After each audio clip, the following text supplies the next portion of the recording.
కనిష్కుడి ఔదార్యం. చాలా కాలం కిందట కుషాణు వంశస్థుడైన కనిష్కుడు పురుషపురం రాజధానిగా ఉత్తర భారతదేశాన్ని పరిపాలించాడు. ఆయన దైవాంశతో జన్మించిన వాడనే ప్రతీతి ప్రజల్లో ఉండేది. కనిష్కుడు దయాధర్మ గుణాలకే గాక ధైర్య సాహసాలకు కూడా పేరు పొందినవాడు. ఆనాడు బలవంతులైన అనేక మంది రాజులను జయించి తనకు సామంతులుగా చేసుకున్నాడు. అలాంటి వారిలో కన్యాకుబ్జపు రాజు ఒకడు. కనిష్కుడు పుట్టినరోజు పండుగకు సామంతరాజులు కానుకలు పంపుతూ ఉండడం ఒక ఆచారం. ఒకసారి అతడి పుట్టినరోజు పండుగకు కన్యాకుబ్జరాజు తన కానుకగా ఒక పట్టుగుడ్డను పంపాడు. తనకు వచ్చిన కానుకలలో ఈ పట్టుగుడ్డ కనిష్కుడిని ఎంతగానో ఆకర్షించింది. దీన్ని ఒక అంగవస్త్రంగా కుట్టించుకుంటే బాగుండుననుకున్నాడు. దర్జీవాణ్ణి పిలిపించి ఒక వారం రోజుల్లో అంగరకా పట్టుగా రావలసిందిగా చెప్పాడు. వారం కాదు, 2 వారాలు గడిచినా దర్జీ అంగరకా తయారు చేసి తేలేదు. కనిష్కుడు కంపితుడై దర్జీని ఉన్నవాణ్ణి ఉన్నట్టు పట్టుకురావాల్సిందిగా భటులను ఆజ్ఞాపించాడు. భటులు వెళ్లి అతన్ని కనిష్కుడి దగ్గరకు లాక్కువచ్చారు. ఇంత ఆలస్యానికి కారణం ఏమిటని దర్జీని కఠినంగా ప్రశ్నించాడు కనిష్కుడు. అందుకు దర్జీ చేతులు జోడించి, మహాప్రభు, ఇందులో నా తప్పేమీ లేదు. తమరు అంగరకా కుట్టమని ఇచ్చిన పట్టుగుడ్డ మీద 2 పాద చిహ్నాలు నేయబడి ఉన్నాయి. గుడ్డను ఎటు తిప్పి చూసినా ఆ పాద చిహ్నాలు తమ వీపు మీదకు రాగలవు. తమరే చిత్తగించండి అంటూ పట్టుగుడ్డను కనిష్కుడికి ఇచ్చాడు. కనిష్కుడికి పట్టరాని కోపం వచ్చింది. పట్టుగుడ్డను సూక్ష్మంగా పరిశీలించి చూస్తే దర్జీ చెప్పినది సత్యమే అని తెలిసింది. ఇక అతడి రౌద్రానికి అంతే లేదు. ఈ కన్యాకుబ్జ సామంతుడు నన్నే అవమానిస్తాడా? వాడి పొగరు అణుస్తాను అంటూ కనిష్కుడు మంత్రిని సేనానాయకుడిని పిలిపించి సంప్రదించాడు. వారం రోజుల కల్లా సర్వసైన్యాన్ని సమాయత్తపరిచి కన్యాకుబ్జ రాజ్యం మీదకు దండయాత్రకు బయలుదేరాడు.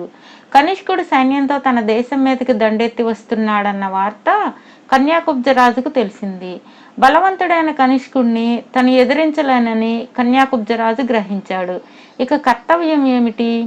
రాజు రానున్న ఉపద్రవాన్ని గురించి మంత్రితో చెప్పి ఏదైనా ఉపాయం ఆలోచించండి అన్నాడు. అందుకు మంత్రి, మహారాజా, నేను ముందే తమకు ఈ రకమైన కానుక పంపవద్దని మనవి చేసుకున్నాను కదా. కోరి నిద్రపోతున్న తాచుపాము తోక తొక్కారు. ఇది చేజేతులా తెచ్చి పెట్టుకున్న ఉపద్రవం అన్నాడు. ఇందుకు రాజు తల ఊపి, సరే, జరిగిపోయిందేదో జరిగిపోయింది, విచారించి ప్రయోజనం లేదు.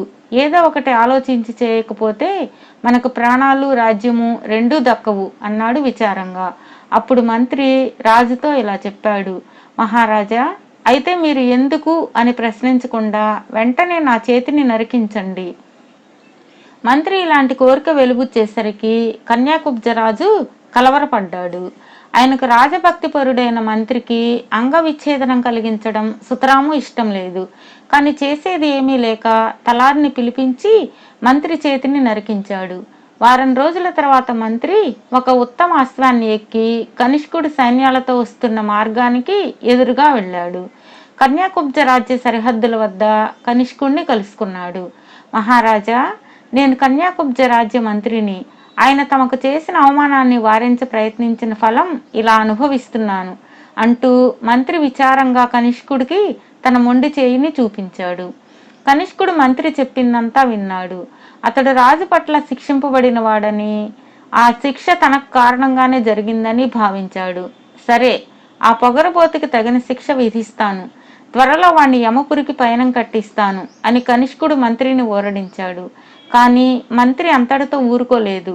మహారాజా, ప్రతీకారం జరిగితేనే గాని నాకు మనశ్శాంతి కలగదు. మీరు దండెత్తి వస్తున్నారని తెలిసి రాజు పట్టణం వదిలాడు.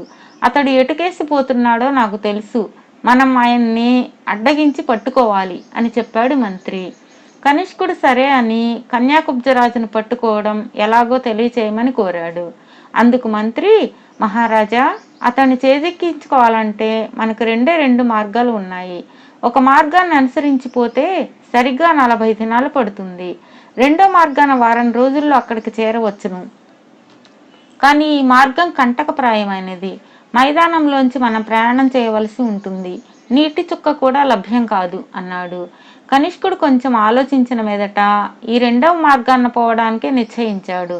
ప్రయాణం వారం రోజులే అయినా 10 రోజులకు సరిపడా నీరు, సంబారాలు పోగు చేయించాడు. సైన్యాలతో మైదాన మార్గంలో ప్రయాణం కట్టాడు. సైన్యాలు మైదానంలో నడుస్తున్నాయి. ఎక్కడా చెట్టు చేమ లేదు. నీరు ఉన్న ఛాయలే లేవు. పైగా 10 రోజులు ప్రయాణం చేసినా గమ్యస్థానం దగ్గర పడలేదు. ఇంకా 1-2 రోజులు గడిచేసరికి ఆహారం మాట ఎలా ఉన్నా దాహం తీర్చుకునేందుకైనా నీరు లేక సైనికులు బాధపడసాగారు. 10 రోజులకని తెచ్చుకున్న సంబారాలు మంచినీరు అయిపోయాయి. పరిస్థితి ఇలా ఎదురు తిరిగేసరికి కనిష్కుడు కన్యాకుబ్జ మంత్రిని పిలిచి, వారం రోజుల ప్రయాణం అనుకున్నది 12 రోజులైనా గమ్యస్థానం కనబడదేంటి అని ప్రశ్నించాడు. దానికి మంత్రి వికటంగా నవ్వుతూ, మహారాజా, మిమ్మల్ని కావాలనే నేను ఈ విధంగా మోసగించాను. మీరేమో మా రాజును యమపురికి పంపుతానని ప్రతినపూనారు. కానీ ఇప్పుడు మీరే సైన్య సమేతంగా యమపురికి పోవలసిన కాలం సమీపిస్తున్నది. మీరు వెనుతిరిగి పోవాలన్నా లేక ముందుకే వెళ్లాలన్నా 12 రోజులు పడుతుంది. కనుక అందరూ నీటి బొట్టైనా దొరకని ఈ మైదానంలో గొంతు ఎండి ప్రాణాలు విడవక తప్పదు. ఇంతకు కారణమైన నన్ను ఈ నిమిషంలోనే శిరచ్ఛేదం చేయించినా పర్వాలేదు. నా శ్రమ ఫలించింది. రాజకార్యం నెరవేర్చాను అన్నాడు. ఈ పలుకులు విన్న కనిష్కుడు ఒక్క క్షణం నిశ్చేష్టుడయ్యాడు. కాని అంతలోనే చిరునవ్వు నవ్వి, మంత్రి, నీ రాజభక్తి ఎంతో మెచ్చదగింది. కానీ ఒక సంగతి నువ్వు మరిచినట్లున్నది. నేను దైవాంశతో జన్మించాననేది వట్టి కట్టు కథ కాదు. నువ్వే చూద్దువు గాని అంటూ గుర్రం ఎక్కి దైవదత్తమైన కుంతం చేపట్టి ఒంటిగా బయలుదేరాడు. కనిష్కుడి మైదానంలో 1-2 కోసులు చుట్టి వచ్చేసరికి ఒక చోట ఎండిపోయిన పెద్ద కొలను కనబడింది.